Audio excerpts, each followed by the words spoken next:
Welcome, Ram fans, to Crackers College Hoops. It's Monday morning cup of coffee. I'm Steve Ivy, and it's your latest edition. And it's exciting to be here. As you can see, I'm hanging out on the lake this morning. Long's Peak in the background. Just finished a nice walk with the dog. I've got my favorite cup of Joe and one of my favorite cups, my Glacier National Park cup. I'm going to share you an opinion. If you really want to catch the best of America, get off the TV over the next month and away from those political ads and get to a national park. Of course, Long's Peak is high in the Rockies in Rocky Mountain National Park. Glacier's a great place to visit. Obviously, Yellowstone too, but there's nothing better. The best of America is in national parks. That's not a political announcement. That's just my love of national parks. I want to first thank everybody for the support I've been getting. We're gradually growing this channel. I've done a little over 10 videos so far, and I had a great time with the last one on Thursday night, the inaugural edition of Swallowpalooza Thursday. And I had two obviously special guests, my friends Joel Cantalamessa and Mike Rowe, who joined me, and we had a lively discussion about conference realignment in the Pac-12, and then what we're looking forward to in the 2024-25 season with the CSU men's hoops team, and so. Down the road, we'll be looking to do more and more of that stuff. Today is going to be, I think, a little bit of a shorter show. But I just wanted to thank you for your support. It was my first live broadcast. Usually I'm doing pre-recorded stuff, and that was my first live one.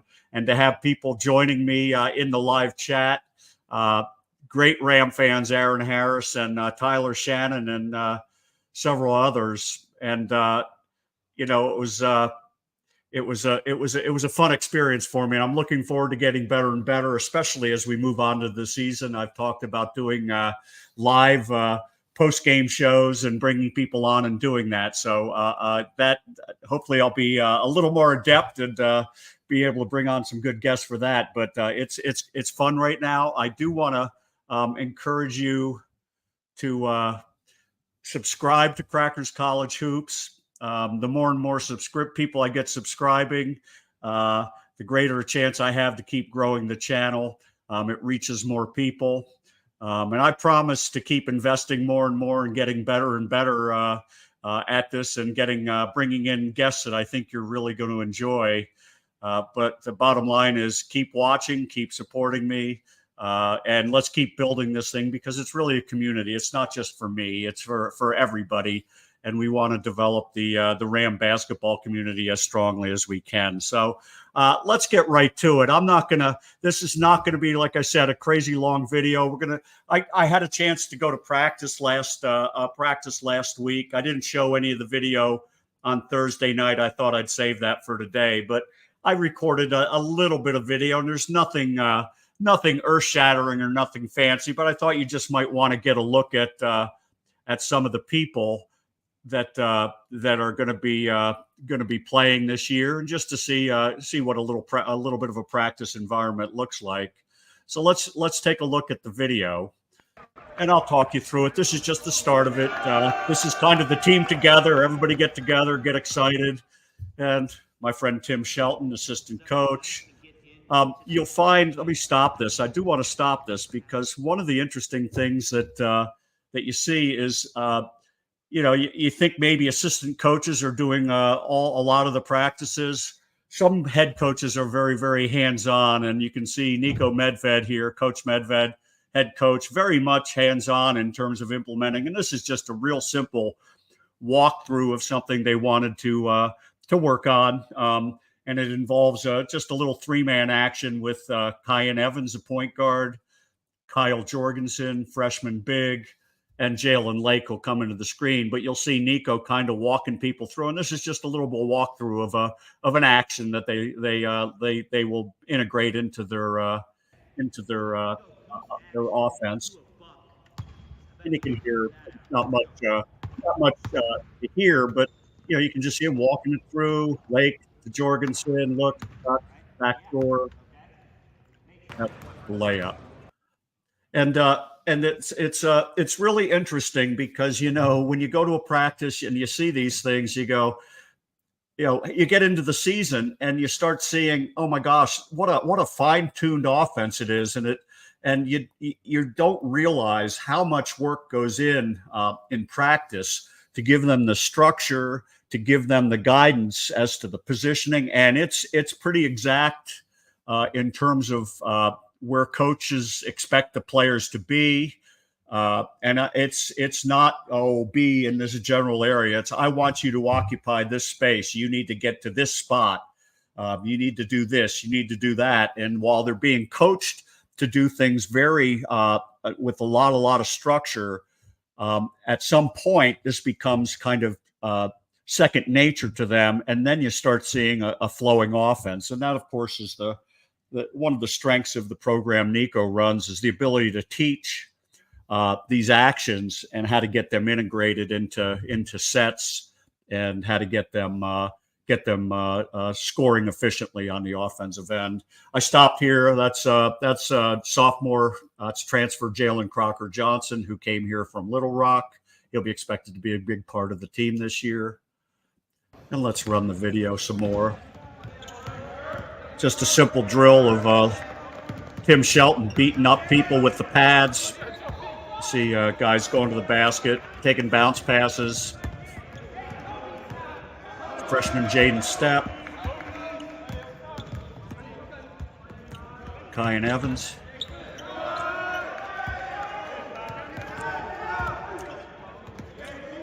Ethan Morton, fifth-year senior from Purdue. Kyan Evans on the side. Tim Shelton working with freshman Kyle Jorgensen, just finishing with the left hand. One of the things that if you listened on Thursday night, you heard me mention, I think we're going to see Kyle Jorgensen this year. I think he's going to be an important component. I think he'll get into the rotation the way it looks right now as one of the bigs. Very, very polished for a freshman around the rim, shoots a really nice jump hook. I've seen him step out and shoot threes reasonably well, but he's going to be a pretty solid contributor on the inside with his offensive arsenal. Let's move on. Kyan again. There's Rashaan Williams. Not Rashaan, Keyshawn Williams. I keep on calling him Rashaan. Then they go to a drill. This is just a 1-minute shooting drill. Everybody spreads out. I decided to shoot Neek Clifford. Obviously, Neek is going to be the leader of the team. And you can see the scoreboard clock counting down. They shoot for a minute, get up as many shots as they can and as many makes as they can. One of the interesting things, I'm going to stop this for a second. We know about the athletic director John Weber did with the honoring of Mr. Mosley, number 14 of the Tuskegee Air Squadron, and retiring the number 14. We saw the festivities at the Northern Colorado game a few weeks ago. It's hanging, and you got a banner hanging in Moby. If you look in the background, you can see in the corner there's a banner of number 14 hanging. I just thought that was a nice touch to see it in Moby as well. But let's continue. You can watch Neek keep shooting. You can count if you want. Obviously, he doesn't make every one of them. I think the only guy, you might have Steph Curry being able to make a lot of these, but we're coming down to the end here. Neek he'll start making quite a few. I watch him in practice a bunch. He'll shoot from outside the college range by a little more of the NBA range as well.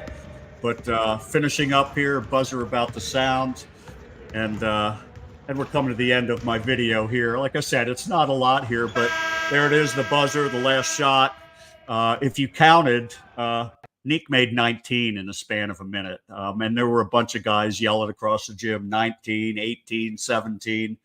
This is just a shooting drill. It's catch and shoot, get the shot off. You don't have a lot of time to shoot a lot of times in games. So it's how to be effective, how to be efficient. So that's just what I got from practice. I'll go back next week and see if we can maybe just get you to see 5-second clips here and there, 10-second clips of some of the new players.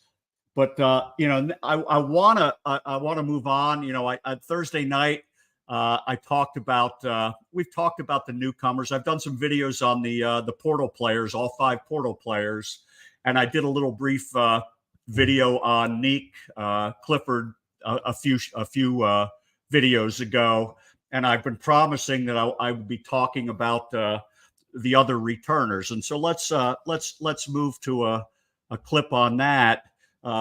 It's just going to be pretty simple here.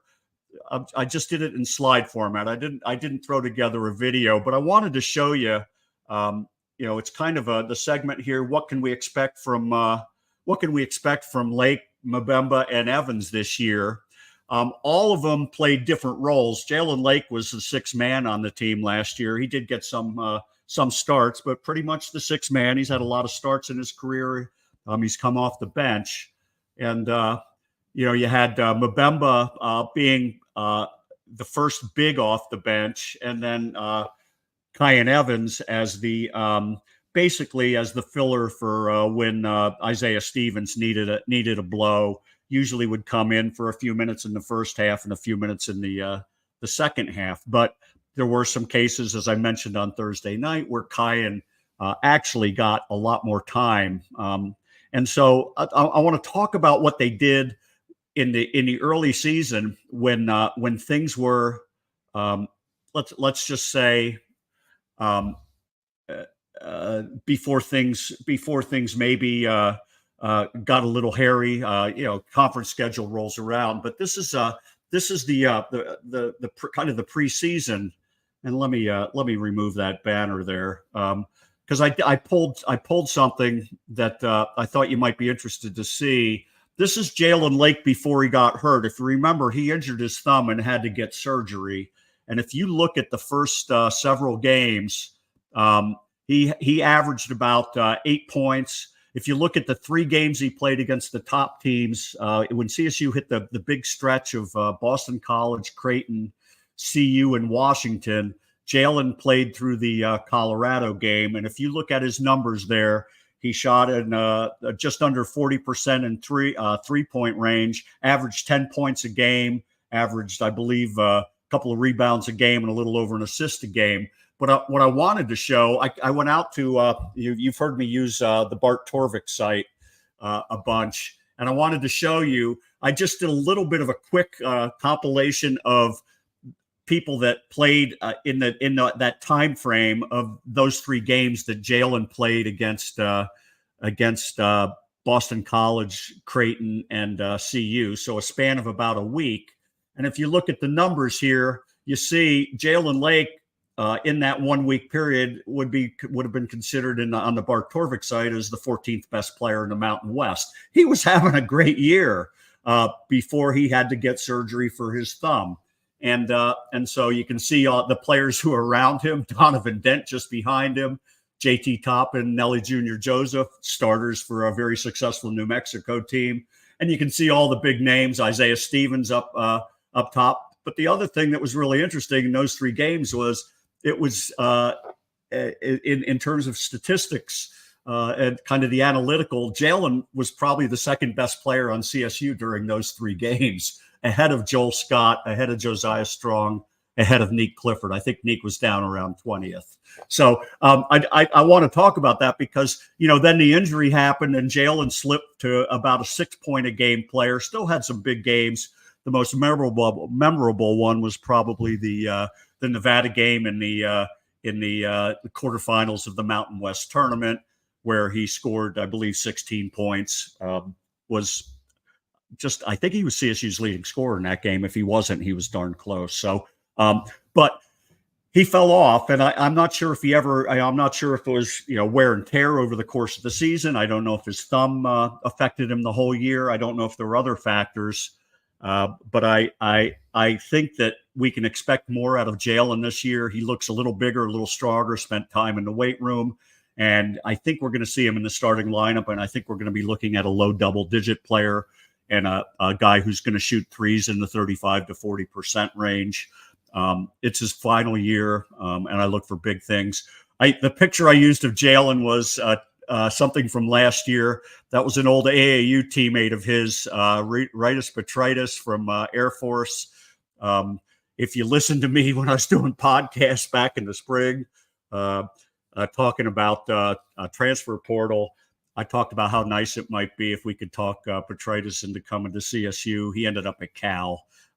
He's a good kid. He would have been a great fit at CSU, but he's going to play in the ACC for Cal. ACC, Cal, come home to the Pac-12. Anyway, that's Jalen. I expect, like I said, we can expect to see, I think, some pretty big things out of Jalen this year. Let's move on to Rashaan Mbemba. And again, I want to highlight, this is a guy who he would come in and he'd get minutes. And they'd be 6 minutes here, 9 minutes there, 8 minutes there. But when he was really needed was when Pat Cartier got hurt. And Cartier got injured playing Boston College in the Thanksgiving tournament in Kansas City. And so all of a sudden, Rashaan Mbemba was thrust into the starting lineup against Creighton, top 10 team, with a big center, Ryan Kalkbrenner, all Big East center. And then the second game was against CU and against a good CU front line with Eddie Lampkin, 6'10", 6'11", 260-pound monster. Also Tristan Da Silva, first-round draft pick, and Javon Hadley, a very good, very strong forward. And Rashaan, and then finally the Washington game, where Pat Cartier played more minutes, was able to come back, but Rashaan started that game. And you can see the numbers down below.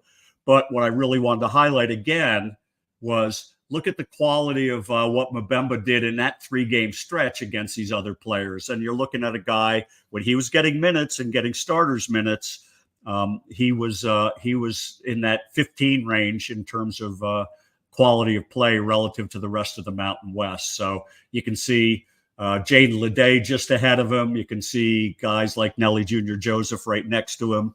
Those are top big men from the Mountain West. And so he really, really did well. And obviously we had a great front line last year with Cartier and Scott. But these are the kind of things, if we can get Mbemba to play.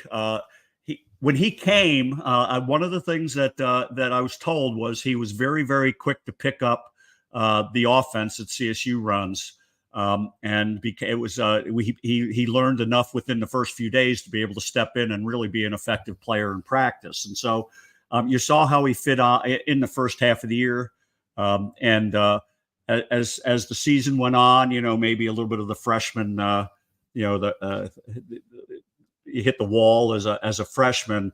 I expect bigger things out of him, and I think we're going to have to get some good minutes out of Rashaan. Now, he's been dealing with a little bit of an injury, and the practice I went to last week, he wasn't able to practice.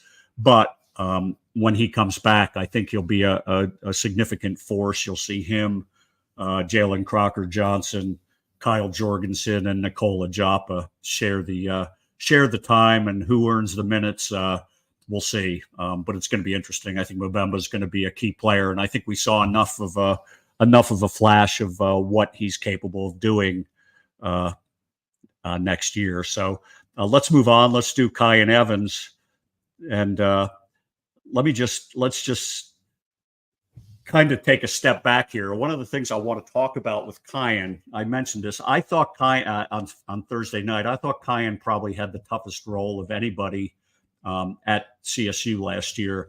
How do you come in and possibly do anything to keep up and do when you're replacing Isaiah Stevens, the all-time leading scorer and assist player, the best point guard career of anybody that's ever played in the Mountain West? And Kyan was expected to come in and be effective. Well, effective is in some cases, just keep it under control, don't screw up, play defense, distribute the ball, don't turn it over. And so you didn't see him necessarily hunting shots, even though this is a kid who was the Gatorade Player of the Year in Missouri, led his team to a state championship, high school team to a state championship. His AAU team won. I forget the name of the big tournament they play in Atlanta, but his AAU team won the big national tournament there. And so He's comes in with tremendous credentials. And the one thing I want to highlight here was when he got minutes, he was really, really effective. The only game, if you look early on, he played a decent number of minutes against Creighton. Of course, he was in his hometown of Kansas City. Didn't play as much against CU, and I think a lot of that may have had to do with the fact that it was Isaiah Stevens' last crack at CU, and of course we walked away with the victory there. And then on to Las Vegas, where they played Washington on a neutral court, and of course Kyan got more minutes there because Jalen Lake was out of the lineup. And then of course the next couple of games, Josiah Strong was out of the lineup. So there we were missing Lake and Strong, and Kyan started playing, and he got a significant number of minutes. You can see over here. 17, 21, 24. He was averaging basically over that 5-game stretch about 17, 18 minutes a game, which is pretty significant for a freshman. And he had some good games. His best effort was against Creighton, and he was solid against Washington and against DU. Maybe a little bit of trouble against St. Mary's, understandable. All of our guards struggled against St. Mary's. They're a great defensive team. But I wanted to show you the ranking here again from Bart Torvik. Instead of this is that series of games, and it wasn't necessarily unbelievable numbers. You can see Kyan down here, but look at the players. This is all the freshmen in the Mountain West that were playing minutes, and you can see that's the high school teammate Cam Manyow, who played for Wyoming, who went on to have a great year with Wyoming. Kyan was operating a little bit ahead of where Cam was. Tyler Rollison, who got a lot of minutes off the bench for Nevada. Kyan playing pretty much just as well as him. Andrew Meadow from Boise. And so lo and behold, Kyan and Rashaan up there. Rashaan, basically in that period was probably the like the 5th best freshman in the Mountain West. So you're looking at a kid that I think is going to blossom or start blossoming this year. I think we should expect a lot out of him. Because of he definitely comes in with a lot of skill. The first time I saw him, I thought he had really good instincts, and he's learning how to run the offense. He's learning the things. Isaiah Stevens wasn't perfect. Isaiah Stevens was very, very good as a freshman, and there were times maybe as a sophomore, the COVID year when there was no crowds, where Isaiah didn't necessarily have some great games, but he really, really learned how to play. And that second year is when you started really seeing Isaiah burst to the forefront. And I would expect Kyan to, even though maybe not at the level of Isaiah, I expect him to earn a significant number of minutes. He will be given the chance to play. How he does in practice and how he does in games will go a long way to determining how many minutes he gets. So that's Kyan. And so I wanted to cover those 3 guys. I think they're going to be key contributors, all 3 of them. Mbemba, good chance he could start. Obviously, I believe Lake is going to start. Kyan, there's a lot of competition at the guard spot with a couple of veterans. They brought in Bowen Bourne from Northern Iowa. They brought in Keyshawn Williams. So, hey, I said Keyshawn. Congratulations, Swole Cracker. Keyshawn Williams. So they brought in another guard, and then Lake, another guard. So you're talking about 2 positions, 80 minutes. And if they go small, you might see a 3rd guard in there. And so I think you're looking at a chance for Kyan to play not just significant minutes, but steady minutes as well, as opposed to 3 here, 5 there, 7 here, and then have to wait for somebody to be injured before he can get 15 or 20 minutes. I think he'll be very, very much a significant part of the rotation, if not a starter. He could be a starter. So that's it with him. Mbemba, I'm excited about. Lake, I think, is going to have a really, really good year. The practice I went to when I watched when they did some 5-on-5 full court drills. They weren't. It wasn't anywhere near scrimmaging, but it's possession by possession stuff. And Lake was the only one who was consistently making threes. So other guys obviously can shoot them, but Lake was consistently making threes. So I think we're going to see a really strong Jalen Lake this year too. So that's my yak on those 3 guys. And we're about ready to call it a week. I do want to say, I'm going to be back on Thursday. I'd hope to have Isaiah on this week, Isaiah Stevens. We'll get him somewhere down the road. But Isaiah will be in the Bahamas starting today, Monday, and we'll be there all week. They have the first week of Miami Heat training camp in the Bahamas. Then they come back to Miami, and we'll have to play it by ear with Isaiah's schedule. So, with that in mind, I have what I think is an absolute fantastic guest coming on to talk, and it's none other than Justin Michael, DNVR Rams. A lot of you should be familiar with Justin. Graduated from CSU, worked for the Collegian, has gone on to work for DNVR Rams, which is an umbrella company that does content creation for all the big sports teams in Colorado, so Nuggets and Avalanche and CU Buffs. But Justin covers CSU and does a lot of content. He's obviously very busy with football season, but he does a lot of writing. He does a lot of video. He does a lot of podcast work, and he's an up-and-coming star in the content creation business, and I'm excited to have him. I got to know Justin over the last few years. A lot of us got to know each other during COVID. I was fortunate enough to have Joel Cantalamessa ask me to cover CSU for RamNation.com, and so I got to go to games and cover games. And of course, Justin was there for DNVR, Kevin Lytle for the Coloradoan. You had obviously Mike Brohard with CSU Rams, and we were basically the only people that could talk to each other.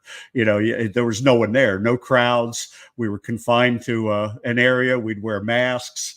We weren't allowed any contact with players or anything like that. So I got to know Justin very, very well, and I have a lot of respect for what he does. He's very, very good, and I'm excited to have him on Thursday. The other thing, before I go, I have to mention something that makes me sad. I brought out a shirt that I wore earlier today. Some of you may know I'm a big fan of the English Premier League, and my team is Manchester United. And they're struggling, and it was painful today. At some point, I'm hoping to get Kevin Lytle on the show. Kevin is my Man U buddy when we chat. And Kevin and I, when things are going well, we're happy. When things are going bad with Man U, it's like, oh. Anyway, I just wanted to bring that up. And hopefully my soccer team will turn it around. You heard Mikey Rowe on Thursday night covering the soccer team, watching stuff online. The women's soccer team won their second game today, and they are at the top of the table, tied with San Diego State with 2 road wins. They won at Air Force and at Colorado College, and they'll be coming home next week. I believe they get San Jose State and Fresno State, so it'll be a chance for them maybe to move up even higher. So with that, I'm gonna call it a day, and you know how I like to close. None other than the electronic version of the CSU fight song. Maybe someday there'll be a new recording of this. Who knows?